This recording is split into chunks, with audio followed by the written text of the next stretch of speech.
1 time National Award winner, 3 times Filmfare Award winner, Asia Pacific Screen Award winner, young, passionate, focused. That's how they define me. राजकुमार राव। मगर market में आए हैं नए Rouse, जो rocking नहीं सिर्फ शॉकिंग है। बहन है क्लासिक मॉडर्न स्त्री, पर किसको डेट करूं इस क्वेश्चन पे है अटकी।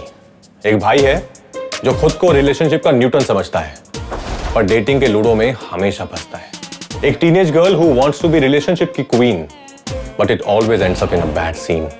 मेरी बनाई हुई राउस की लेगेसी अब मैं कैसे बचाऊं? कोई तो बताओ, क्योंकि अपनी नो फिल्टर फैमिली लेके आ रहे हैं ये तीनों राउस लायंसगेट प्ले के फर्स्ट इंडियन ओरिजिनल में।